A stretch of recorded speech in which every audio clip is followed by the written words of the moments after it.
പിതാവിൻ്റെയും പുത്രൻ്റെയും പരിശുദ്ധാത്മാവിൻ്റെയും കടബാധ്യതകളും മാറാൻ ഈ വചനങ്ങൾ ഏറ്റുചൊല്ലി പ്രാർത്ഥിക്കുക. എൻ്റെ ദൈവം തൻ്റെ മഹത്വത്തിൻ്റെ സമ്പന്നതയിൽ നിന്ന് യേശുക്രിസ്തു വഴി നിങ്ങൾക്ക് ആവശ്യമുള്ളതെല്ലാം നൽകും. ഫിലിപ്പിയർക്ക് എഴുതിയ ലേഖനം 4-ാം അധ്യായം 19-ാം വാക്യം. മകനേ, നമ്മൾ ദരിദ്രരായി തീർന്നതിൽ നിനക്ക് ആദി വേണ്ട. നിനക്ക് ദൈവത്തോട് ഭക്തി ഉണ്ടായിരിക്കുകയും നീ പാപത്തിൽ നിന്ന് ഒഴിഞ്ഞു നിൽക്കുകയും അവിടുത്തേക്ക് പ്രീതികരമായത് അനുഷ്ഠിക്കുകയും ചെയ്താൽ നിനക്ക് വലിയ സമ്പത്ത് കൈവരും. തോബിതിൻ്റെ പുസ്തകത്തിൽ നിന്നുള്ള വായന 4-ാം അധ്യായം 21-ാം വാക്യം. ഞാൻ നിനക്ക് മുമ്പേ പോയി മലകൾ നിരപ്പാക്കുകയും പിച്ചളവാതിലുകൾ തകർക്കുകയും ഇരുമ്പോടാമ്പലുകൾ ഒടിക്കുകയും ചെയ്യും. നിന്നെ പേര് ചൊല്ലി വിളിക്കുന്ന ഇസ്രായേലിൻ്റെ കർത്താവായ ദൈവം ഞാനാണെന്ന് നീ അറിയേണ്ടതിന് അന്ധകാരത്തിലെ നിധികളും രഹസ്യ ധനശേഖരവും ഞാൻ നിനക്ക് തരും. യെശയ്യാ 45-ാം അധ്യായം 2-3 വാക്യങ്ങൾ. പണ്ട് നശിച്ചു പോയവ അവർ വീണ്ടും നിർമ്മിക്കും. പൂർവാവശിഷ്ടങ്ങൾ ഉദ്ധരിക്കും. നശിപ്പിക്കപ്പെട്ട നഗരങ്ങൾ പുനരുദ്ധരിക്കും. തലമുറകളായി ഉണ്ടായ വിനാശങ്ങൾ അവർ പരിഹരിക്കും. യെശയ്യാ 61:4. ആഹ്ലാദാരവത്തോടെ അവർ സിയോൻ മലയിലേക്ക് വരും. കർത്താവിൻ്റെ വിശിഷ്ടദാനങ്ങളായ ധാന്യം, വീഞ്ഞ്, എണ്ണ, ആടുമാടുകൾ എന്നിവയാൽ അവർ സന്തുഷ്ടരാകും. അവർ ജലസമൃദ്ധമായ തോട്ടം പോലെയാകും. അവർ ഇനി ഒരിക്കലും ദുഃഖിക്കുകയില്ല. ജെറമ്യായുടെ പുസ്തകം 31-ാം അധ്യായം 12-ാം വാക്യം. കന്യകയായ ഇസ്രായേലേ, നിന്നെ ഞാൻ വീണ്ടും പണിതുയർത്തും. നീ വീണ്ടും തപ്പുകൾ എടുത്ത് നർത്തകരുടെ നിരയിലേക്ക് നീങ്ങും. ജെറമ്യായുടെ പുസ്തകം 31-ാം അധ്യായം 4-ാം വാക്യം. ഓരോ പുരുഷനും തൻ്റെ അയൽക്കാരനോടും ഓരോ സ്ത്രീയും തൻ്റെ അയൽക്കാരിയോടും സ്വർണവും വെള്ളിയും കൊണ്ടുള്ള ആഭരണങ്ങൾ ചോദിച്ചു വാങ്ങണമെന്ന് നീ ജനത്തോട് പറയണം. ഈജിപ്തുകാർ ഇസ്രായേൽക്കാരെ ബഹുമാനിക്കാൻ കർത്താവ് ഇടയാക്കി.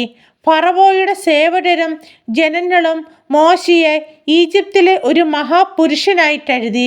പുറപ്പാട് പുസ്തകം 11-ാം അധ്യായം 2-3 വാക്യങ്ങൾ. അനന്തരം അവിടുന്ന് ഇസ്രായേലിനെ സ്വർണത്തോടും വെള്ളിയോടും കൂടെ മോചിപ്പിച്ചു നയിച്ചു. അവൻ്റെ ഗോത്രങ്ങളിൽ ഒരുവനും കാലിടറിയില്ല. സങ്കീർത്തന പുസ്തകത്തിനുള്ള വായന 105:37. നമ്മുടെ കർത്താവ് യേശുക്രിസ്തുവിൻ്റെ കൃപ നിങ്ങൾക്ക് അറിയാമല്ലോ. അവൻ സമ്പന്നനായിരുന്നിട്ടും നിങ്ങളെ പ്രതി ദരിദ്രനായി. തൻ്റെ ദാരിദ്ര്യത്താൽ നിങ്ങളെ സമ്പന്നരാകാൻ വേണ്ടി തന്നെ. 2 കൊരിന്തോസ് 8-ാം അധ്യായം 9-ാം വാക്യം. കർത്താവ് അരുളി ചെയ്യുന്നു, ഐശ്വര്യം നദി പോലെ അവളിലേക്ക് ഞാൻ ഒഴുക്കും. ജനതകളുടെ ധനം കവിഞ്ഞൊഴുകുന്ന അരുവി പോലെയും. നിന്നെ അവൾ പാലൂട്ടുകയും എളിയിൽ എടുത്തുകൊണ്ട് നടക്കുകയും മടിയിൽ ഇരുത്തി ലാളിക്കുകയും ചെയ്യും. യെശയ്യായുടെ പുസ്തകം 66-ാം അധ്യായം 12-ാം വാക്യം. ജനതകളുടെ സമ്പത്ത് അവരുടെ രാജാക്കന്മാരുടെ അകമ്പടിയോടെ നിന്റെ അടുക്കൽ എത്തിക്കേണ്ടതിന് നിന്റെ കവാടങ്ങൾ രാപ്പകൽ തുറന്നു കിടക്കട്ടെ, ഒരിക്കലും അടയ്ക്കരുത്. യെശയ്യായുടെ പുസ്തകം 60-ാം അധ്യായം 11-ാം വാക്യം. ഇതെല്ലാം ദർശിച്ച് നീ തേജസ്വിനിയാകും. സമുദ്രത്തിലെ സമ്പത്ത് നിന്റെ അടുക്കൽ കൊണ്ടുവരികയും ജനതകളുടെ ധനം നിനക്ക് ലഭിക്കുകയും ചെയ്യുമ്പോൾ നിന്റെ ഹൃദയം ആനന്ദപുളകിതമാകും. യെശയ്യായുടെ പുസ്തകം 60-ാം അധ്യായം 5-ാം വാക്യം. കർത്താവ് തൻ്റെ വിശിഷ്ട ഭണ്ഡാകാരമായ ആകാശം തുറന്ന് നിന്റെ ദേശത്ത് തക്ക സമയത്ത് മഴ പെയ്യിച്ച് നിന്റെ എല്ലാ പ്രയത്നങ്ങളെയും അനുഗ്രഹിക്കും. അനേകം ജനതകൾക്ക് നീ കടം കൊടുക്കും. നിനക്ക് കടം വാങ്ങേണ്ടി വരികയില്ല. നിയമാവർത്തന പുസ്തകം 28-ാം അധ്യായം 12-ാം വാക്യം. താൻ സൃഷ്ടിച്ച സകല ജനതകൾക്കും ഉള്ളതിനേക്കാൾ ഉന്നതമായ നാമവും ബഹുമതിയും അവിടുന്ന് നിന്നോട്ട് ലഭിക്കും. അവിടുന്ന് അരുളി ചെയ്തിട്ടുള്ളതുപോലെ നിന്റെ ദൈവമായ കർത്താവിന് നീ ഒരു വിശുദ്ധ ജനമായിരിക്കുകയും ചെയ്യും. നിയമാവർത്തന പുസ്തകം 26-ാം അധ്യായം 19-ാം വാക്യം. പൗരസ്ത്യ ദേശത്തെ ഏറ്റവും വലിയ സമ്പന്നനായിരുന്ന അവന് 7000 ആടുകളും 3000 ഒട്ടകങ്ങളും 500 ജോഡി കാളകളും 500 പെൺകഴുതകളും എണ്ണമറ്റ ദാസന്മാരും ഉണ്ടായിരുന്നു. ജോബിന്റെ പുസ്തകം 1-ാം അധ്യായം 3-ാം വാക്യം. എൻ്റെ ശക്തിയും എൻ്റെ കരങ്ങളുടെ ബലവുമാണ് എനിക്ക് ഈ സമ്പത്തെല്ലാം നേടിത്തന്നത് എന്ന് ഹൃദയത്തിൽ നീ പറയരുത്. നിങ്ങളുടെ ദൈവമായ കർത്താവിനെ നിങ്ങൾ സ്മരിക്കണം. എന്തെന്നാൽ നിങ്ങളുടെ പിതാക്കന്മാരോട് ചെയ്ത ഉടമ്പടി ഇന്നും നിറവേറ്റുന്നതിന് വേണ്ടി സമ്പത്ത് നേടാൻ അവിടുന്നാണ് നിങ്ങൾക്ക് ശക്തി തരുന്നത്. നിയമാവർത്തന പുസ്തകം 8-ാം അധ്യായം 17-ഉം 8-ഉം വാക്യങ്ങൾ.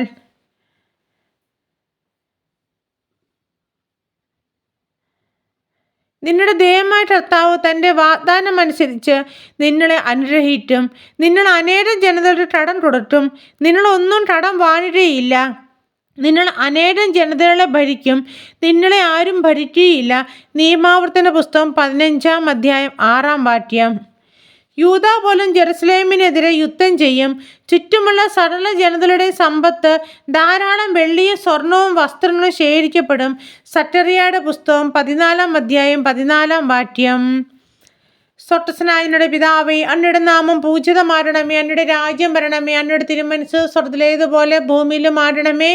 അന്നു വേണ്ടുന്ന ആഹാരം ഇന്ന് ഞങ്ങൾക്ക് തരണമേ. ഞങ്ങളുടെ തെറ്റ് ചെയ്യുന്നവരോട് ഞങ്ങൾ ക്ഷമിച്ചിരുന്നത് പോലെ ഞങ്ങളുടെ തെറ്റുകൾ ഞങ്ങളോട് ക്ഷമിക്കണമേ. ഞങ്ങളെ പ്രലോഭനത്തിൽ ഉൾപ്പെടുത്തരുതേ, തിന്മയിൽ രക്ഷിച്ചുകൊള്ളണമേ.